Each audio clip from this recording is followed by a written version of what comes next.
हर साल दिसंबर आते ही हवा में एक अलग ही उम्मीद घुल जाती है ना, वो न्यू ईयर न्यू मी वाली फीलिंग। हम सब कितने बड़े बड़े प्लान बनाते हैं। अगर एक स्टूडेंट के हिसाब से सोचें तो लिस्ट कुछ ऐसी होती है। 1 जनवरी से रोज 6 घंटे पढ़ूंगा, फोन को हाथ नहीं लगाऊंगा, सारा बैकलॉग खत्म कर दूंगा, एकदम फोकस्ड। लगता है जैसे बस पहली तारीख से जिंदगी पूरी तरह बदल जाएगी। लेकिन असलियत में होता क्या है? मुझे लगता है हम सब इस कहानी से वाकिफ हैं। ये सारे वादे मतलब हवा हो जाते हैं। और ये सिर्फ कहने की बात नहीं है, आंकड़े भी यही कहते हैं। लगभग 10 में से 7 छात्रों के संकल्प वो अधूरे ही रह जाते हैं। जो एक शानदार शुरुआत होनी चाहिए थी, वो बस एक सपना बनकर रह जाती है। और फिर हम उसी पुराने आलस और टालमटोल के चक्कर में फंस जाते हैं। और इसे सिर्फ मोटिवेशन की कमी कहना, मुझे लगता है बात को बहुत छोटा कर देना होगा। ये असल में एक साइकोलॉजिकल जाल है।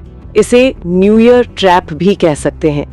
इसके पीछे एक बहुत ही दिलचस्प चीज काम करती है, जिसे फ्रेश स्टार्ट इफेक्ट कहते हैं। होता ये है कि साल का अंत हमें थोड़ा भावुक बना देता है। हम पीछे मुड़कर देखते हैं और अपनी सारी नाकामियों का बोझ महसूस करते हैं। और इसी इमोशनल होकर हम भविष्य के लिए बहुत बड़ी अवास्तविक योजनाएं बना लेते हैं। मतलब हम अपने एक ऐसे वर्जन की कल्पना कर लेते हैं जो किसी सुपर हीरो जैसा होगा, जो कभी थकेगा नहीं, जिसका ध्यान कभी नहीं भटकेगा। बिल्कुल, हम अपने एक फ्यूचर सुपर हीरो सेल्फ की कल्पना करते हैं जो एकदम डिसिप्लिन्ड होगा। लेकिन ये प्लानिंग असलियत पर नहीं, बल्कि उस पल की भावनाओं पर आधारित होती है। और यहीं से मुश्किल शुरू होती है, क्योंकि असल जिंदगी हमारी भावनाओं के हिसाब से नहीं चलती। तो चलिए इसी असल जिंदगी की बात करते हैं। जनवरी का महीना सिर्फ कैलेंडर पर एक नई तारीख नहीं लाता। स्कूल और ट्यूशन में रिवीजन का प्रेशर वो तो आसमान छूने लगता है। असाइनमेंट्स, मॉक टेस्ट, प्रैक्टिकल्स की एक पूरी फौज तैयार खड़ी होती है। और वो अधूरी पड़ी नोटबुक्स, वो तो रात को सपनों में आकर डराती हैं। हाँ, और इन पढ़ाई के दबाव के साथ साथ माहौल से जुड़ी बाधाएं भी होती हैं।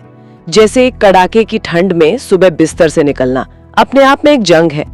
फिर त्योहारों का माहौल, दोस्तों के साथ घूमने फिरने के प्लान्स, ये सब मिलकर उस शुरुआती जोश और मोटिवेशन की हवा निकाल देते हैं। जो सुपर हीरो हमने सोचा था, वो असल दुनिया की ठंड में कंबल से बाहर ही नहीं निकल पाता। और शायद इसीलिए रिसर्च भी यही कहती है कि लगभग 88% नए साल के संकल्प पहले 2 हफ्तों में ही दम तोड़ देते हैं। 88%, ये तो बहुत ही बड़ा नंबर है।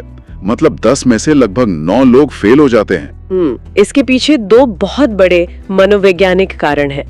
पहला तो साफ है, हमारे पास कोई ठोस प्लान नहीं होता। हम लक्ष्य तो बना लेते हैं कि मुझे 95% मार्क्स लाने हैं, लेकिन